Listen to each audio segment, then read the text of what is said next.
शब्द सुने गए और वो हृदय में जाकर हमारी व्याकुलता पैदा कर दें। जैसे आज सुना कि तू देह नहीं, शुद्ध बुद्ध आत्म तत्व है, हर विकार इससे मिटाया जा सकता है। पर वो टिके कैसे? वो शब्द हमारे अंदर जाकर के टिके कैसे? तो कह रहे ये चार बातें जिनमें हैं, तो परमार्थ के शब्द अंदर गूंजने लगते हैं और उसका परिवर्तन कर देते हैं। सबसे पहले संत कृपा होती है, तभी वो शब्द हमको सुनने को मिलते हैं।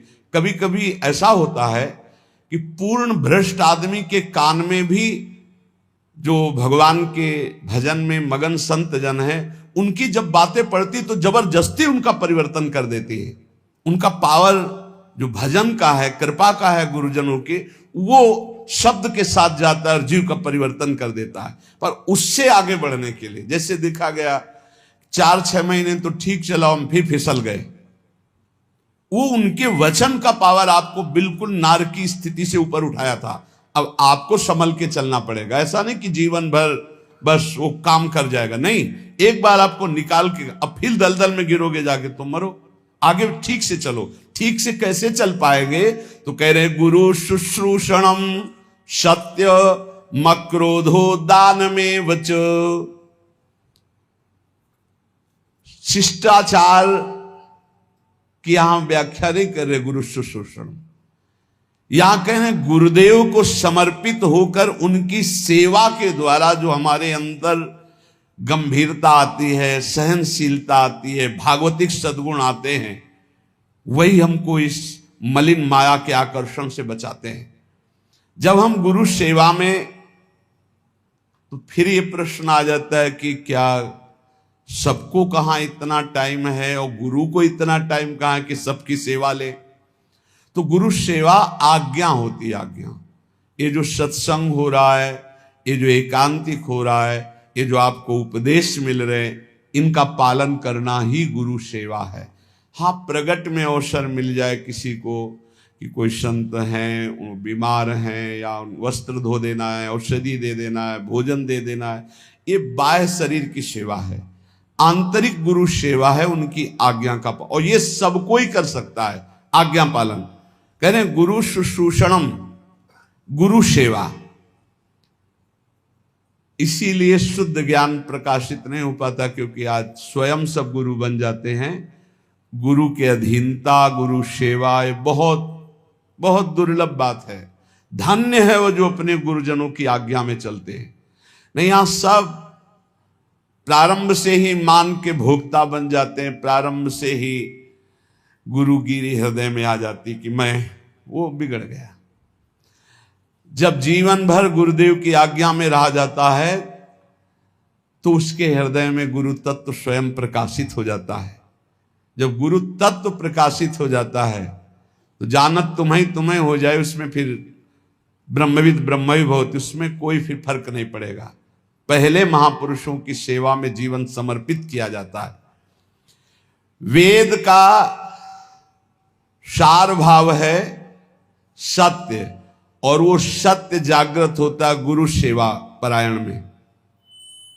शास्त्र ज्ञान आपको हो जाएगा, मानते हैं आप प्रवचन कर सकते हो, लेकिन ब्रह्म बोध नहीं होगा। इसलिए वेद स्पष्ट कहता है, नायम आत्मा प्रवचनेन लभ्या न मेधया न बहुना श्रुतेन। ना प्रवचन करने वाले को आत्मबोध होता है, न बहुत सुनने वाले को आत्मबोध होता है, ना बहुत बुद्धिमान को होता है। बोले किसको होता है? बोले आत्मा जिसको वर्ण कर लेती है। आत्मा क्या? गुरुदेव। आत्मा हरिवंश, आचार्य गुरुदेव जिसको कृपा करके वर्ण कर लेते हैं, उसे ब्रह्म बोध हो जाता है। कृपा करके वर्ण, जो उनकी आज्ञा पे चलता है। भगवान श्री राम जी ने कहा कि वही मेरा सेवक है जो मेरे अनुशासन में रहे, मेरी आज्ञा पे रहे, आज्ञा का पालन करे, वही मेरा सेवक है। सेवक वही जो आज्ञा पालन करे, जो गुरु सेवा। और फिर कह रहे हैं सत्य। सत्य भगवान का नाम है। जो भगवान नाम जप करते हैं, जो सद आचरण करते, शास्त्र विरुद्ध आचरण असद आचरण है, और शास्त्र के अनुकूल आचरण सद आचरण है। सद आचरण, सद भाषण, सदचिंतन उसे सत्य कहते हैं। जिसका वचन, कर्म और मन संकल्प विकल्प आदि सत्य के अंतर्गत करे वही सत्य है। और मक्रोधो, जब आपका साधन बनेगा तो आपको गुस्सा आने लगेगी, ये अनुभव की बात कह रहा हूं। जब ठीक साधन बनेगा तो बिल्कुल चिड़चिड़ाहट स्वभाव में आने लगेगी, असहनशीलता। बस इसी को समन कर जाना है सहनशीलता के द्वारा। थोड़ी सी भी बात सहन नहीं होती, वो एकदम क्रोध करने लगता है, क्योंकि उसके अंदर ऊर्जा शक्ति का संचार होता है, पावर बढ़ता है भजन से। और पावर बढ़ता है तो फिर नम्रता के द्वारा, सहनशीलता के द्वारा, तितिक्षा के द्वारा, क्षमा के द्वारा इस पावर को बचाया जाता है, पचाया जाता है, नहीं तो बहुत जल्दी छीन हो जाता है। आप देख लेना, सही भजन चल रहा है, ठीक आचरण है आपके, तो पहला दोष पैदा होगा ये असहनशीलता। अगर बात करें तो एक चिड़चिड़ाहट सी होगी, एक अच्छा नहीं लगेगा। जरा सा कोई गलती कर दे तो एकदम कड़ुआ स्वभाव, इसको शासन में ले। ये होता है, खुद अनुभव की बात कह रहा हूं, होता है। इसलिए कहा कि गुरुजनों की सेवा, सत्य आचरण, सत्य भाषण, सत्य विचार, और फिर कहा मक्रोध हो, अक्रोध, क्रोध ना करना। क्रोध के बहुत से आपके सामने उपाय भेजे जाएंगे जिससे आपको गुस्सा आ जाए, पर आप गुस्सा न कीजिएगा, नहीं तो आपका जो भागवतिक पावर बना है वो क्षय हो जाएगा। बाबा तो इतनी जोर की बात, उड़िया बाबा कहते हैं कि यदि क्षय करना है किसी को तो गुस्सा दिला दो, किसी के तप को क्षय करना है तो उसे गुस्सा दिला दो, और वो गुस्सा हो गया तो 1 महीने के भजन की ऊर्जा शक्ति क्षीण हो जाएगी।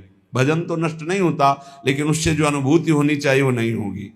सोचो, साल में 12 बार गुस्सा कर लिए तो बचा क्या आपके पास? इसलिए कौन सी दो रहा है, कानुभूतियां हो रही। सहनशीलता के द्वारा क्रोध का त्याग कर दे, गुस्सा त्याग कर दे। बहुत जल्दी गुस्सा आती, और गुस्सा आते ही मन में प्रतिकूल चिंतन होने लगता है। भजन है और प्रतिकूल चिंतन हुआ, कहीं हो गया तो तुम्हारा भजन रुक जाएगा, तुम्हारा भजन का प्रभाव क्षीण हो जाएगा, आगे भजन की उन्नति नहीं होगी। इसलिए बहुत संभल के किसी से गुस्सा मत करो। और आएगा गुस्सा, माया ऐसे संयोग भेजेगी कि गुस्सा आ जाए, पक्का सहन कर जाओ। बहुत कठिन है सहन करना। अच्छा, आप जा रहे हो, कोई थूक दे आपके ऊपर, अरे 1 बार थूक दे, 2 बार थूक दे, 100 बार थूका एकनाथ जी के ऊपर।